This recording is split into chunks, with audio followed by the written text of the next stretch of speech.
सबसे पहले आप सभी किसान भाइयों का हमारे YouTube channel yes computer institute में स्वागत है।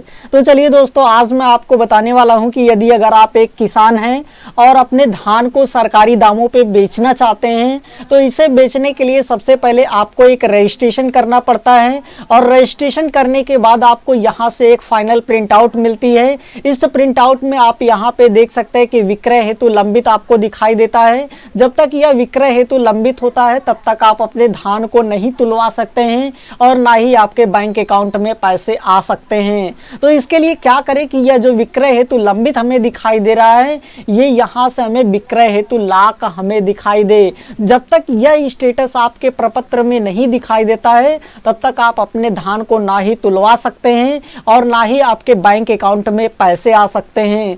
तो आज मैं आपको बताने वाला हूँ कि किस तरीके से आप इसे विक्रय हेतु लंबित से आप यहाँ पे विक्रय हेतु लाख में कन्वर्ट कर पाएंगे। तो सबसे पहले जब आप रजिस्ट्रेशन करते हैं तो रजिस्ट्रेशन करने के बाद आपको यहाँ पे विक्रय हेतु लंबित ही दिखाई देगा, जिसमें खतौनी का नाम मिसमैच लंबित होगा, भूमि सत्यापन लंबित होगा, पीएफएमएस बैंक खाता लंबित होगा, यहाँ तक की हिस्सेदारी भी लंबित होगी।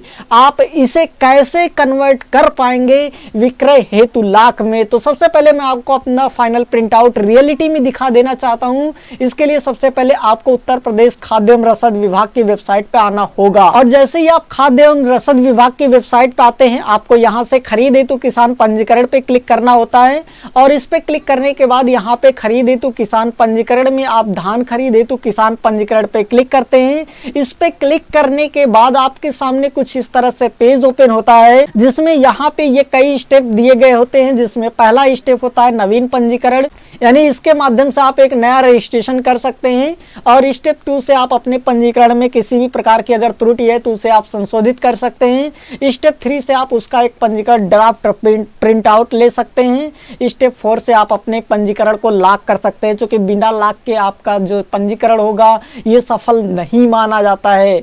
स्टेप 5 से आप पंजीकरण का फाइनल प्रिंट आउट ले सकते हैं और स्टेप 6 से आप भुगतान हेतु बैंक की स्थिति को चेक कर सकते हैं। तो चलिए मैं आपको दिखाने वाला हूँ स्टेप 5 से पंजीकरण का फाइनल प्रिंट आउट। इन सभी स्टेप्स के बारे में मैं अपनी पिछली वीडियो में बता चुका हूँ। अगर आप इन सभी स्टेप्स के बारे में नहीं जानते तो मैं आपको इसी वीडियो के नीचे डिस्क्रिप्शन में लिंक दे दूंगा उस वीडियो का, जिसमें इन सभी के बारे में बताया गया। आप वहां से जाकर के उस वीडियो के माध्यम से आप देख भी सकते हैं कि आपको कैसे धान का रजिस्ट्रेशन करना है ताकि आपका यहाँ पे विक्रय हेतु लाख दिखाई दे।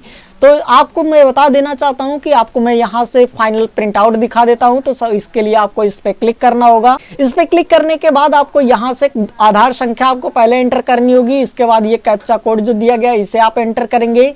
इसके बाद इसे एक्सेप्ट करेंगे और एक्सेप्ट करने के बाद आप आगे बढ़े पे क्लिक करेंगे और जैसे ही आप आधार संख्या दे करके यहाँ से एंटर करते हैं, एंटर करने के बाद आप यहाँ पे देख सकते हैं कि स्टेप 5 से हमारा पंजीकरण का फाइनल प्रिंट आउट दिखाई दे रहा है, जिसमें आपको यहाँ पे ये सभी हमारी डिटेल दिखाई देगी। इसके बाद आप यहाँ पे स्टेटस देख सकते हैं, विक्रय हेतु लाख आपको दिखाई दे रहा है। जबकि आप जब रजिस्ट्रेशन करते हैं तो रजिस्ट्रेशन करने के बाद आपको विक्रय हेतु लंबित दिखाई देता है। इसे अगर आप यहाँ पे इस तरह से विक्रय हेतु लाख में परिवर्तित करना चाहते हैं तो या तो आपको इंतजार करना होगा कुछ दिनों के लिए। आप इंतजार करेंगे, इंतजार करने के बाद आपका यहाँ पे विक्रय हेतु लाख दिखाई देगा। रुको जरा, सब्र करो। अगर आप इंतजार नहीं करना चाहते हैं और फिर भी आप विक्रय हेतु लाख में इसे परिवर्तित करना चाहते हैं अपने स्टेटस को, तो इसके लिए आपको अपने लेखपाल से संपर्क करना पड़ेगा।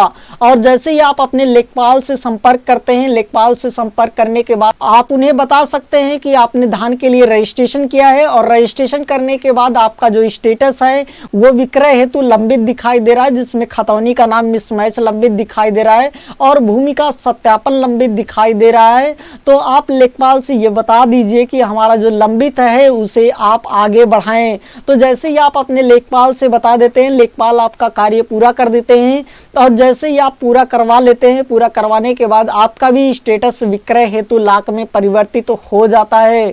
तो सो आई होप दोस्तों कि आपको ये पूरी तरह से पता हो चुका है कि किस तरह से आप विक्रय हेतु लंबित जो आपका स्टेटस है, इस स्टेटस को आप कैसे विक्रय हेतु लाख में परिवर्तित कर देते हैं। बस इसके लिए आपको कुछ नहीं करना पड़ता है, सीधे आप अपने लेखपाल से बात करें और लेखपाल से बात करने के बाद वो आपके द्वारा भरे गए फॉर्म के प्रोसेस को आपके लेखपाल उसे आगे बढ़ा देंगे और आगे बढ़ा देने के बाद आपका भी स्टेटस विक्रय हेतु लाख दिखाई देगा और इस स्टेटस के माध्यम से ही आप अपने धान को तुलवा भी सकते हैं और आपके बैंक अकाउंट में पैसे भी आ सकते हैं। तो उम्मीद है दोस्तों कि आपको ये वीडियो अच्छी लगी होगी। अगर आपको इसी तरह की और भी वीडियो चाहते हैं तो आप हमारे चैनल को सब्सक्राइब करें, साथ ही साथ बेल आइकन को भी प्रेस करें ताकि आने वाली वीडियोस की नोटिफिकेशन आपको मिलती रहे।